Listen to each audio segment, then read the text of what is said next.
મહેસાણામાં જે આખો પ્રેમ લગ્નનો વિવાદ સામે આવ્યો હતો તેમાં જ હવે પાટીદાર સમાજ લડી લેવાના મૂડમાં છે। જે રીતે અહીંયા આક્ષેપ કરવામાં આવ્યો છે કે યુવતીના માતા છે એને મારવામાં આવ્યો હતો ને આ જ સમગ્ર ઘટનાને લઈને હવે પાટીદાર સમાજે ગઈકાલે પોલીસ સ્ટેશનને ઘેર્યું હતું અને બાદ પોલીસ સ્ટેશનમાં લોક દરબારનો જે આખો કાર્યક્રમ યોજાવાનો હતો એને પણ રદ કરવો પડ્યો હતો। આખો આ મામલો શું છે, પાટીદાર સમાજ દ્વારા હવે યુવતીના જે સાસુ છે એના ઉપર શું આક્ષેપો કરવામાં આવ્યા છે તેના વિશે વિગતે વાત કરીએ। નમસ્કાર, હું હંસિની અને તમે જોઈ રહ્યા છો નિર્ભય ન્યૂઝ। એક તરફ અત્યારે હાલ પ્રેમ લગ્નને લઈને ગુજરાતમાંથી જે છેલ્લા ઘણા સમયથી કિસ્સાઓ સામે આવી રહ્યા છે એના ઉપરથી એક સવાલ એ પણ ઊભો થાય છે કે શું ગુજરાતમાં એક યુવક અથવા તો યુવતી પોતાના પસંદગીના વ્યક્તિ સાથે લગ્ન કરે એ ખરેખર ગુનો છે કે શું? હવે વાત કરવામાં આવે મહેસાણાના આખા વિવાદને લઈને। મહેસાણામાંથી જે પ્રેમ લગ્નનો વિવાદ સામે આવ્યો એમાં હવે પાટીદાર સમાજ મેદાને છે। ગઈકાલે પોલીસ સ્ટેશન ખાતે આખો હોબાળો કરવામાં આવ્યો હતો, ઘણા બધા મોટી સંખ્યામાં લોકો ભેગા થયા હતા, પણ હવે પાટીદાર સમાજના લોકો દ્વારા યુવતીના સાસુની સામે અને યુવતીના જે સાસરિયા પક્ષના લોકો છે એ લોકોની સામે મોટો આક્ષેપ મૂકવામાં આવ્યો છે। વાત કરવામાં આવે આ વિષયને લઈને તો અત્યારે હાલ ક્યાંક પાટીદાર સમાજના ધરણા બાદ ડોક્ટર સ્મિતના પરિવાર સામે ગુનો દાખલ થયો છે। મહેસાણામાં પ્રેમ લગ્ન મુદ્દો ડોક્ટર ચાંદનીના માતા સાથે મારઝૂડનો આક્ષેપ પણ થયો છે। મહેસાણાની શિવ વાટિકા સોસાયટીમાં પ્રેમ લગ્નને લઈને બે પરિવારો વચ્ચે સર્જાયેલો વિવાદ ઉગ્ર બન્યો છે। પાલનપુરના ડોક્ટર ચાંદની પટેલે પરિવારની મરજી વિરુદ્ધ મહેસાણાના ડોક્ટર સ્મિત પરમાર સાથે લગ્ન કર્યા હતા। આ મામલે પિયર પક્ષ અને સાસરી પક્ષના વચ્ચે ખેંચતાણ બાદ પાટીદાર સમાજના જે લોકો છે એ લોકો મોડી રાત સુધી ધરણા બાદ પોલીસે ચાંદનીની માતાની અરજીના આધારે સાસરી પક્ષ સામે ગુનો નોંધ્યો છે। ગત 18 ઓગસ્ટે ચાંદનીના પરિવારજનો તેને સમજાવીને પરત લઈ જવા માટે મહેસાણા ખાતે સ્મિતના ઘરે પહોંચ્યા હતા। આ દરમિયાન બંને પક્ષો વચ્ચે ભારે ઘર્ષણ બાદ બોલાચાલી થઈ હતી અને પિયર પક્ષના લોકો ચાંદનીને સાથે લઈ ગયા હતા। આ ઘટનામાં ચાંદનીના સાસુએ અપહરણની ફરિયાદ નોંધાવી હતી, જ્યારે ખેંચતાણ દરમિયાન ચાંદનીના માતા નીતાબેન પટેલ નીચે પડી ગયા હતા તથા ઇજાગ્રસ્ત થયા હતા અને પોલીસે તેમની અટકાયત કરી હતી। પોલીસ ફરિયાદના વિરોધમાં પાલનપુર અને મહેસાણાથી મોટી સંખ્યામાં પાટીદાર સમાજના અગ્રણીઓ મહેસાણા એ ડિવિઝન પોલીસ મથક દોડી આવ્યા હતા। તેમણે નીતાબેન સાથે થયેલી મારઝૂડ અંગે સાસરી પક્ષના સામે પણ કાર્યવાહી કરવાની માંગ સાથે રાત્રે 12 વાગ્યા સુધી ધરણા કર્યા હતા। આખરે પોલીસે નીતાબેનની ફરિયાદ સ્વીકારીને કાર્યવાહી શરૂ કરી હતી।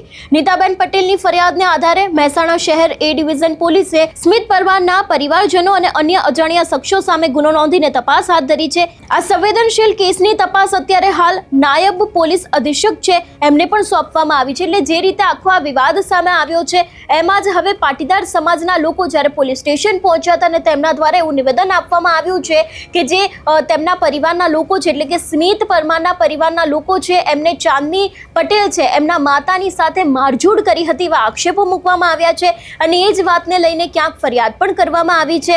અને જે રીતે પાટીદાર સમાજ દ્વારા પણ ચીમકી ઉચ્ચારવામાં આવી હતી કે જો આગામી સમયમાં જે પાટીદાર સમાજના લોકો છે લોકોની સામે ફરિયાદ થઈ છે અને પાછી ખેંચવામાં નહીં આવે તો હવે મોટું ઉગ્ર આંદોલન થઈ શકે છે।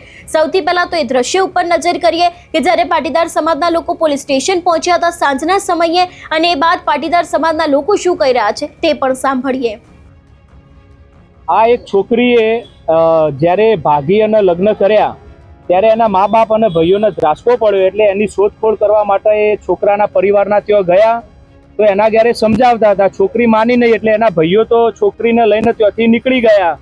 ત્યારબાદ એની મમ્મી ત્યાં હતી તો ત્યાં આગળ એની મમ્મી જ્યારે રહી ગયેલી ત્યારે છોકરાના ઘરવાળોએ આ છોકરીની મમ્મીને ત્યાં ગળદાપાટુનો માર મારેલો, પગ ઉપર લાકડીઓ મારેલી, ત્યાં છાતી ઉપર હાથ નોખેલા, કબજો પણ ફાડેલો, હોઠ ઉપર મારેલું, હોઠ ચીરાઈ ગયેલો, ઢેચણ આખા સોલાઈ ગયેલા। તો આ રીતે મારેલો અને એને ગાળો બોલવામાં આવતી હતી કે તમે તમારી દીકરી રહી અમને આજના સોંપી દો, ઘરવાળોને કહી દો, જો એમ નહીં કરો તો અમે તમને આજીવન અહીંયા રાખીશું એમ કર્યું। અને પછી એમના બીજા સામાજિક આગેવાનો આવી અને નીતાબેનને ખૂબ માનસિક ટોર્ચરિંગ કર્યું અને ખૂબ ગભરાઈ દીધા અને ત્યારબાદ એ લોકો એમના સામાજિક આગેવાનો બધા ભેગા થઈને અહીંયા ધરણા ઉપર બેસી અને પોલીસ ઉપર દબાણ લાવી અને પોલીસના સાથે જે એક આ સામાજિક પ્રશ્ન હતો એમાં એટ્રોસિટી જેવો ગુનો ના લાગે તેમ છતાં એટ્રોસિટીનો ગુનો લગાવ્યો, અપહરણની ફરિયાદ લગાવી અને એ માતાને જે ઉંમર લાયક છે એમને અત્યારે જેલમાં પુરાવ્યા, બીજા 8 ભાઈઓને જે જેલમાં પુરાવ્યા। તો આવા સામાજિક મુદ્દામાં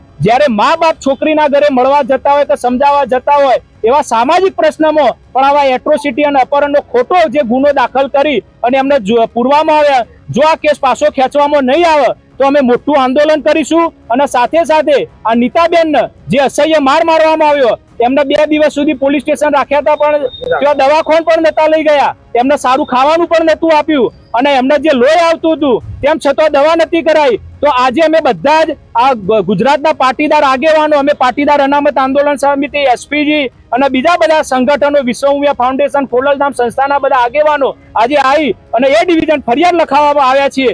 જો આ ફરિયાદ લેવામાં નહીં આવે તો આ આંદોલન આખા ગુજરાત લેવલે અમે મોટું આંદોલન કરીશું, એવું અમે સરકાર અને અહીંયા પોલીસ સ્ટેશનને અમે વિનંતી કરીએ છીએ કે તમે વહેલામાં વહેલી તકે આ ફરિયાદ લેજો, નહીં તો આના વિપરીત પરિણામ આવે તો એના માટે જવાબદાર રહેશો। કારણ કે તમે એક બાજુ ન્યાય આપ્યો, બીજી બાજુ ન્યાય આપ્યો નથી। ન્યાય પાલિકા બંને બાજુ સરખી હોવી જોઈએ, એ તમારા સગાવાલા નથી કે આ બાજુ કોઈ સગાવાલા નથી, એટલે જે ન્યાય થાય એ પ્રમાણે કરો એવી અમે વિનંતી કરીએ છીએ।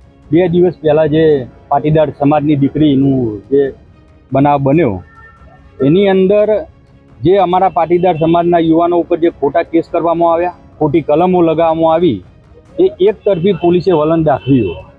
તો અમારી માગણી એક જ છે કે બનાસકાંઠાના આગેવાનો અને મહેસાણા એસપીજીના આગેવાનો તથા મહેસાણાના આગેવાનો અહીં આગળ એ ડિવિઝન પોલીસ સ્ટેશનમાં હાજર થયા છીએ, અને પોલીસને અમે એવું કહેવા માગીએ કે ભાઈ અમારી પણ ફરિયાદ લો કે જે દીકરીની માતા હતી એના ઘરમાં બોધી અને એને મારવામાં આવ્યો, તો અમારી પણ ફરિયાદ લો, તમે એક તરફી વલણ રાખશો નહીં। અને જો અમારી ફરિયાદ લેવામાં નહીં આવે તો ટૂંક સમયમાં મહેસાણા અને બનાસકાંઠા ત્યાંથી તમામ પાટીદાર સમાજ અહીં આગળ એ ડિવિઝન પોલીસ સ્ટેશનમાં એકઠો થશે, તેની ટોટલી જવાબદારી એસપી સાહેબની રહેશે।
હવે જ્યારે રાતના સમયે જે ચાંદની પટેલના માતા છે એમની ફરિયાદ સ્વીકારવામાં આવી હતી ને એ બાદનો માહોલ કેવો હતો એના ઉપર પણ નજર કરીએ।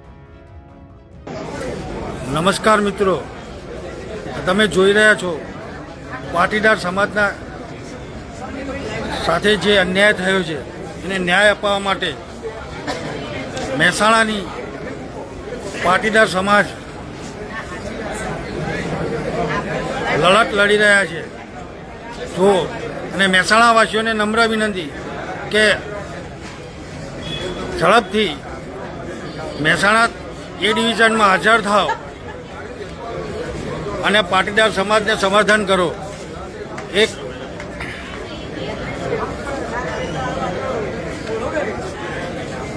તમે જોઈ રહ્યા છો મોટી સંખ્યામાં પાટીદારો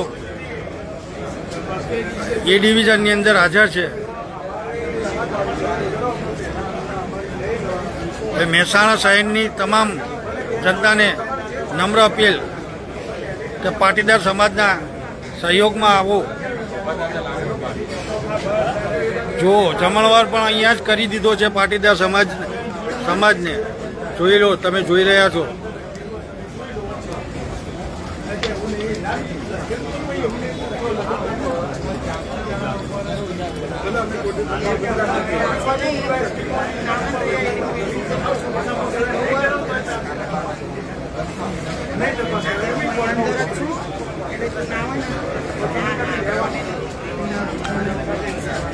જલ્દીથી જલ્દી આ વિડીયો શેર કરો અને મહેસાણા જિલ્લાની દરેક જનતાને જાણ કરો।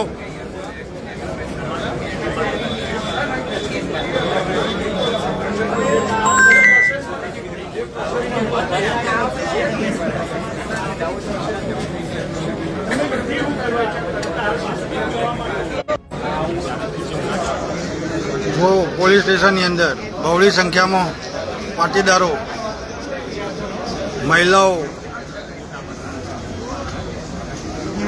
ભાઈઓ બહેનો બધા હાજર છે.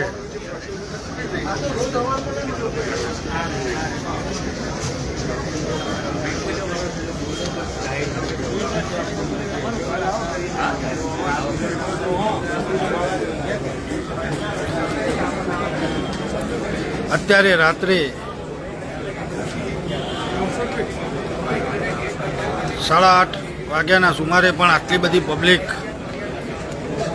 એક પાટીદાર દીકરીને સમર્થનમાં તમે જોઈ શકો છો.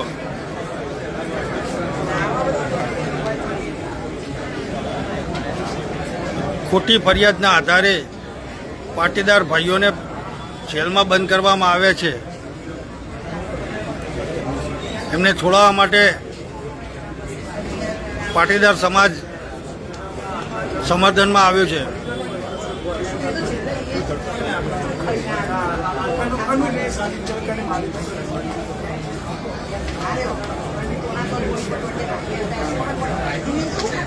અને સામેથી આપણી ફરિયાદ પણ, પાટીદાર સમાજની ફરિયાદ પણ લેતા નથી.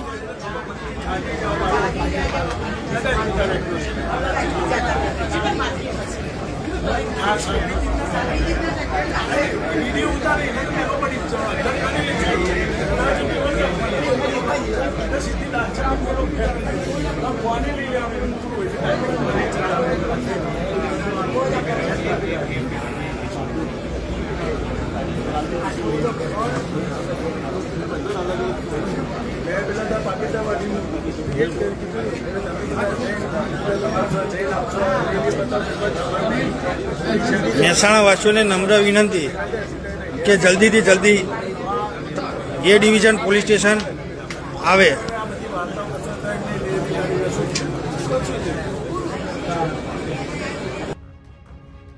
ખરેખર હવે આખા મામલે પોલીસ તપાસમાં શું ખુલાસો થાય છે તે પણ જોવાનું રહેશે. આ વિષયને લઈને તમારું શું માનવું છે અમને કમેન્ટ કરીને ચોક્કસથી જણાવજો. તેની સાથે અમારી ચેનલ નિર્ભય ન્યૂઝને લાઇક, શેર અને સબસ્ક્રાઇબ કરવાનું ભૂલશો નહીં. નમસ્કાર.